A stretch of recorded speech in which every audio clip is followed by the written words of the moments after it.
Hey, greetings, ladies and gentlemen. Lieutenant Colonel Alan West here, and welcome to the Steadfast and Loyal podcast.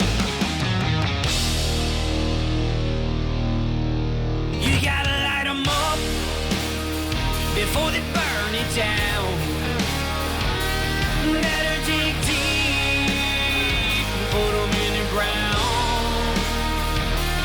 Blood on their hands, they're hellbound. Save us all. Ooh, they're gonna burn it down. Save us all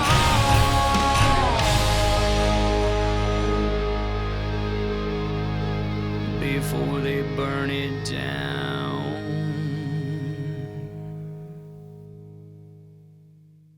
Hey, greetings, everyone, and welcome back to the Steadfast and Loyal podcast. You know, so often we do talk about the Second Amendment, where we talk about a lot of the issues surrounding the Second Amendment. We try to get you to understand the history of the Second Amendment and how it applies. And, of course, recently the 4473 issue with Hunter Biden, or the pistol brace issue.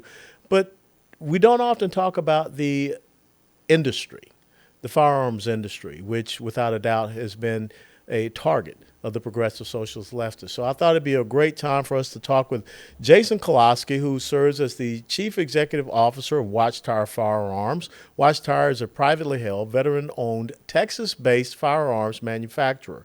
Watchtower produces military, civilian, and precision firearms, suppressors, and accessories. And prior to being the CEO of Watchtower Firearms, Jason was a Marine reconnaissance operator. He has also served time at the Office of the Secretary of Defense in their strategic planning division, and he has had a tenure as an executive officer at Raytheon. So, Jason, thanks so very much for joining us here at the Steadfast and Loyal podcast. And again, I am so deeply humbled in having that special edition rifle under my little signature that you guys produced and created, and I was there for your grand opening. Well, Alan, first off, it's absolutely my honor to be on the podcast. Thanks for taking the time. Just fantastic to have you at the opening. Fantastic to have you roll out one of our special edition rifles. And we got big things. We got big things going on. So thank you. Well, my pleasure. Let's talk about how your background has built you up to this moment. What are the things about you serving as a Marine reconnaissance operator that helped you to get to where you are today? And this is what, your second or third generation Marine recon? I mean, that's pretty important, pretty impressive. Well, yeah. So thanks. So I think a little bit of background will help contextualize kind of how I got to where we're at and we're trying to do with Watchtower, which is it's not a little bit, it's a lot different than what other firearm manufacturers are doing. So, I grew up in backwater Louisiana. I grew up in a little town called Moss Bluff. It was basically in a swamp. And I early on was really taught the importance of work. My parents emphasized this.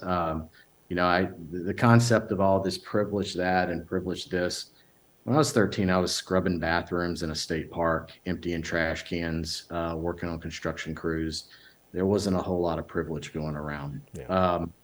They also instilled in me a very strong sense of patriotism. So when my family came over in the kind of second big immigration wave that took place in 1904 to 1907, they came to the country, and every member of my family served in World War I, World War II, Korea, Vietnam, and then forward. So for me, it was not necessarily stated, but it was a little bit of the company business. It was expected.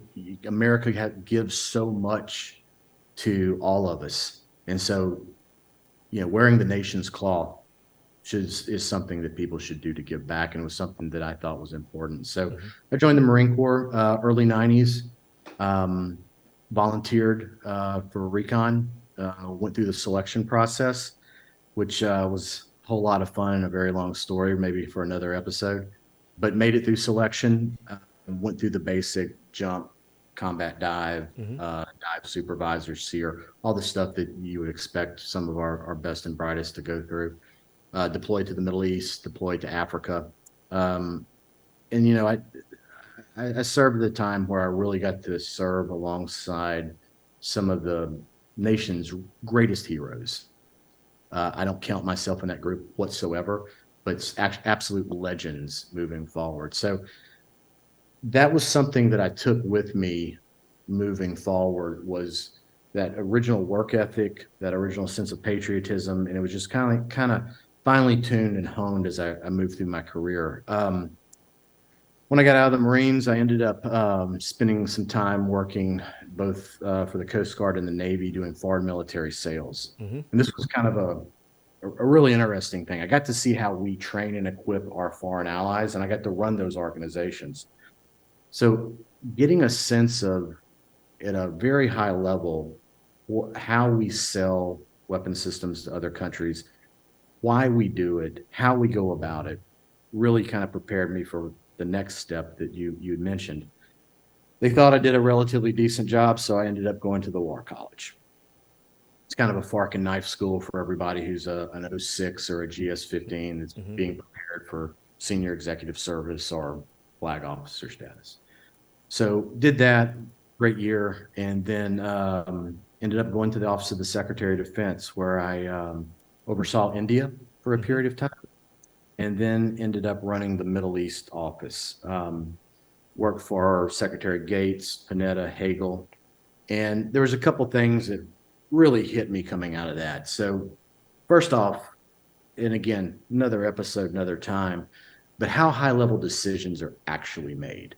We see a lot of people talking on CNN and Fox News who have never even come close to some of these decisional meetings. They really don't know how these decisions are made. And to kind of actually see how the Constitution comes crashing into the military civilian control piece of this was really fascinating. Another thing that I saw and got to participate in is, America has a real interesting view of how intelligence operations work versus how policy decisions are made. They're often conflated in the news media, and intelligence supports our policy decisions. So Mm-hmm. being a part of that, seeing how that works, being part of the national security structure and understanding how that works was really interesting. It helped also inform how I got to some of the places I did from a foreign military sales standpoint. So great time, really informative, formative years of mine. Yeah. Some people would say a creature of the swamp, and that would be fair. There's a definite tribal nature to how things work in Washington, both good and bad. Yeah. You can put a good spin on it, you can put a bad spin on it, but it was definitely formidable for me. You know, Um, go ahead. I'm sorry. no, and so from there, I'd gone about as far and as high as you can go as a civilian without stepping over the Rubicon and entering into political waters. So it was kind of a moment for me to part and head to a defense company. I was given a couple of really good offers, had the opportunity to participate and help develop one of our larger defense companies' Washington operations offices, and then move into running a business unit. So fantastic experiences, great opportunities. I really have nothing to complain about. Mm-hmm. The pivotal point for me, though, and you talk about this a lot, and it's an unfortunate reality that we're dealing with, is even in some of our major defense companies, they've gotten to a place where a lot of woke politics and agendas are permeating them. And it was really the first time in my life where, I don't want to say conscientious objector, but I was a highly compensated defense executive, and it's just something I couldn't do anymore. Yeah. We got into a world where instead of top line growth, we were focused on equality or Diversity, equity, and inclusion, and yeah. equality of outcomes. Yes. And it's a great term. It sounds warm. It sounds fuzzy. And if you go along with it all, I guess you can kind of close your eyes. But it's socialism. Mark Twain once said, history doesn't necessarily repeat, but it sure rhymes. Yeah. And when you think about equality of outcomes, Well, it sounds suspiciously like the Great Leap Forward in China. That sounds really good too, other than the fact that 55 million people died Hmm. and created the second greatest famine in human history. So it's the warm and fuzziness. I get it. I understand. We want to raise people up. We want to do good things in America. Everyone who comes to America ascends. That's the whole idea of the country, is to ascend. But there's the kind of the lexicon that's a bit misleading. Hmm. And I got to the point where it was just, this is socialism. I can't participate. And then we kind of turned the page. And that's kind of how we got to the point of stepping into the firearms industry and really wanting to do something different. Well, the great thing that you and I grew up in is that it was a military based upon meritocracy. It was not based upon, prescribed outcomes, because of where you were born, what your skin color was or whatever. We wanted the person that could meet and exceed the standard. And it seems somehow that has gotten different in our United States military. And I think that's what's hurting our recruiting. So all of a sudden you decide that you want to, step away from this formal government side, being at the OSD or even in the private sector with Raytheon. And what you have said is that you want Watchtower Firearms to be the next great American firearms manufacturer. Tell us what that means in your mind and in your vision, and what really drove you to start Watchtower Firearms. Yeah, so it's you just nailed it a second ago, and I want to circle back to that, then I'll address that. You as a paratrooper, you had standards, you had requirements. There's certain things it didn't matter if you're black, white, green, purple. Nope. You have to do, period. As a recon Marine, we had more than a couple of standards that we had to meet. And it was pretty agnostic of whatever your particular flavor was. So one of the things that I truly, deeply, personally enjoyed about that time in my life was it was a calling. Hmm. And I'm sure you feel the exact Hmm. same way. It was a calling. It's hard to replicate that. Working at the Office of the Secretary of Defense was amazing. It opened my eyes to so many things. Working in a senior level of one of the second largest defense company in the world opened my eyes to a lot of things. But it wasn't a calling. It was a job. And when I made the decision that I wanted to move into the firearms industry, I'd spent a lot of time kind of praying, contemplating, thinking, what is that next step? What does that look like? And it's a little silly, but I spent some time on the side of a mountain in West Virginia, and what's important to me? What do I believe in? And one of the things that I always grew up and I was surrounded with was ideals relating to the Second Amendment. I always look forward at Christmas. You get the Bass Pro Shop big catalog, you get Hmm. the Sears wish book, and it was loaded with apparel and some firearms from Colt and Winchester and Browning. And so that kind of took me down a path of, well, maybe I'll go do that instead, because I feel passionately about it. But as I did my research, I started realizing that Colt's not an American company anymore. It's owned by the Czechs. Then I did a little more research, and Winchester hasn't existed in quite some time. It's a licensing right that Olin Chemical owns, that they let FN, a Belgian company, use. Same thing with Browning, Hmm. fits into the FN portfolio. And I started kind of walking through this and realizing we've lost that great American industrial capability to build American firearms. Hmm. There's some onesies and twosies that are still there, but by and large, the great titans that I grew up with are gone. Um, and so immediately I thought, well, that has to be because of the left's kind of litigation and firearms lawsuits. And it wasn't. Unfortunately, when you do the business analysis, it was just simply because of poor management. And we've arrived at a point where there's a media narrative that frankly I don't care about, but there's this media narrative that tries to take an inanimate object and say, oh, it's responsible for all this Yeah.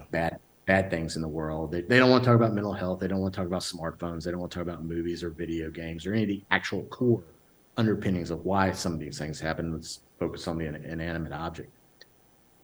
But that had really nothing to do with why the firearms industry is in the particular predicament it is. It's simply bad business practices. So while as an American, I found that incredibly saddening, as a business person, I said, well, there's opportunity here. And that's why I'm looking to bring back that great next American firearms company. Um, we're starting with the name, and everything we do is touch points into American history. So Watchtower is named after Operation Watchtower, Mm-hmm. which was the invasion of Guadalcanal. It was the turning point in the Pacific. And I like to think that is somewhat analogous with the turning point in where our firearms industry is now. I'm okay to steer the ship into harm's way and build something that's going to last. So that's really my focus. We have a couple of things that, philosophical standpoint, we're really focused on: quality and price. So there's a lot of people who make Ferraris out there in the firearm industry, and it's unreachable. The common person can't afford them. We're not making Ferraris, but we're probably making Hellcats or Cobra Shelbys. Mm-hmm. Uh, you're going to get the same degree of quality, and this is a very high quality manufacturing operation. You're going to get the same Ferrari quality, but you're going to get it at a price that Americans can afford. And let's talk about that because, being down there and seeing your facility, I mean, I hate to use this term, but you do everything from soup to nuts down there on your campus. So describe to us the facility you have, because the machining and everything is done right there. I mean, and the products that you get, the core products, I mean, they're American-made core products that you put through the milling process, correct? Oh yeah. So it's a great point. I'm glad you brought it up. So most Americans don't know this. They go out and they buy a gun. They see Winchester, like, oh, that's you know Oliver Winchester, and it's all the goodness that comes with it. Most firearms companies, and there's very few, they don't build guns. We build firearms. Mm-hmm.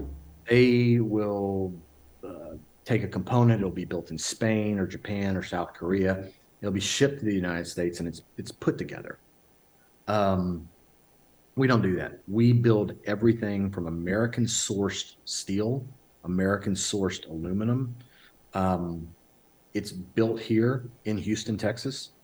Uh, from, to your point, soup to nuts, from the uppers to the lowers to the barrels. Everything we have is built in house. And it's the foundation of which we're going to grow, and we're going to look to do some pretty cool stuff. Now let's talk about the different lines that you have out there of firearms you're going to be presenting because what we're taught in the military, if everything's a priority, nothing's a priority. So you're really being very focused and specific on what you're doing. So let's talk about some of the firearms lines that you're developing for people to go out there and purchase. Yeah. So when we bought, so we started out with a foundation on a company called F1 Firearms. Mm-hmm. Um, their bread and butter was competition rifles. So you and I, we've both been in the military. You've carried a rifle, and usually when you carry that standard M4, you might hold it and it shakes. When you shake it, it rattles a little bit. Mm-hmm. Those are forged rifles. The cuts are not precision. It's loose, and that serves our purposes. They're in the mud, they're in the water, they're in the sand. Well, you don't want that stuff to stay in the rifle. F1 built competition rifles. These rifles are built from a big block of aluminum. They're cut very, very precisely, and it's part of the math problem that gives any rifle a sub MOA, minute of angle accuracy. So we're nailing out dime groups at 100 yards with these rifles. They're incredibly accurate. The tolerances are incredibly high, and that's the foundation of which we built Watchtower on, was the acquisition of F1. That's where we wanted to start. So everything we're doing is all based off of that high level of tolerance, high level of repeatability, high level of competence, and then from there we have a special operations line. Mm-hmm. These rifles, again, are all sub MOA. We also have a military line Those are forgings, more like what you and I are used to shooting, Mm-hmm. or past lives. We also are introducing a new hunting line. Now, we have some pretty cool stuff coming out. I've reorganized the company. We have now a dedicated research and development department that focuses solely on some really cutting edge technology. We've met with a number of folks that own patents in some really interesting ways. I don't want to give it away because Yeah. some of this stuff is going to shake up the firearms industry. And so we have some amazing stuff coming out in that particular area. We have our competition line, which is basically the old F1 firearms Mm-hmm. line. They're decorative rifles. They're also, like I said, extraordinarily accurate. Mm-hmm. And then we have some. We're moving into the pistol space. Mm-hmm. We have a 1911 double stack that we're getting ready to put out that I think is going to make some of the high end 1911 guys pretty uncomfortable. So all things to come. Well, it's great that you're pushing that envelope, but with your background in the defense industry, how do you see, Watchtower getting to be at a seat at the table, if we can put it that way, when it comes to not just foreign military sales, but maybe our own U.S. military sales? Because I think, again, we want to see our soldiers, sailors, airmen, Marines, Coast Guardsmen. I don't know what the Space Force carry. I don't know if they have a personal weapon, but I think we want to see them carrying American weapons and not, something that is out there and they is bid upon from whomever. Am I right about that? Yeah, and you're taking me down a dark path here, Alan. Oh, I well, I got to do that. Yeah, so that was also part of my thinking when I took a look at where the firearm industry is right now. Um, it's sad, but it's true. When you look at who just recently competed for the next generation firearms platform for the U.S. Army, Hmm. um, General Dynamics was part of that, Textron was part of that, and Sig Sauer was part of that. Um, I'm a huge fan of General Dynamics. They make amazing tanks. They don't build small arms. Hmm. It's that simple. Textron, huge fan of Bell in particular, part of the Textron family. The Hmm. V-22 is an amazing aircraft. Um, they don't build small arms. And then we're kind of left with Sig Sauer. I know they desperately want to be an American company. It's a German company. It's owned by L&O Holdings. It's a German company, and that's what our soldiers have. And they've already run into quality issues. But this is it's kind of like the elections. It's kind of like the problems we're suffering right now in America. At some point in time, you have to look at yourself in the mirror and ask yourself who you voted for. Nobody else ponied up to the table that was an American manufacturer of firearms. 6 Hours is the only one that did. Yeah. So they now have the contract, and our soldiers, sailors, airmen, and Marines, and God bless the Space Force, they're carrying 6 Hour rifles and they're carrying 6 Hour pistols. Um, I think Sig makes a great product, but it's a German, Yeah. and can do better. Yeah, we absolutely can. So, as we get ready to wrap up, some people would say, okay, under the Biden administration, you want to open up a firearms manufacturing or, bring this new line. I mean, you got to be daggum big old hole in your head. I mean, what's going on? What challenges did you see? I mean, because one of the things we're taught to do in the military as leaders is that we identify the risk, but we mitigate the risk. What type of risk did you see in creating Watchtower, and what was your thought process in mitigating that risk and saying that, I'm going to do this, and I'm going to create a great American firearms manufacturer? Can you share that with us? Great question. And another thing we're taught as leaders to do is to kind of reduce the noise around us so Yeah. that the guys move forward and do what they need to do. Here's the reality. We have 27 states that are now that are constitutional carry, and we have another 14 or 15 that are amazingly close to constitutional carry. Hmm. Um, Most states have stand your ground laws. Most states have shall carry laws, not may carry laws.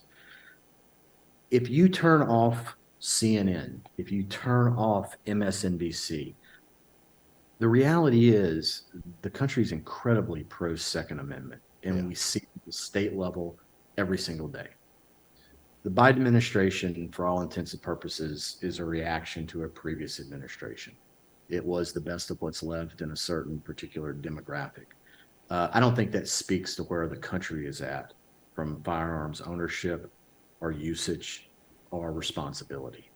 So for me, this was frankly a no-brainer.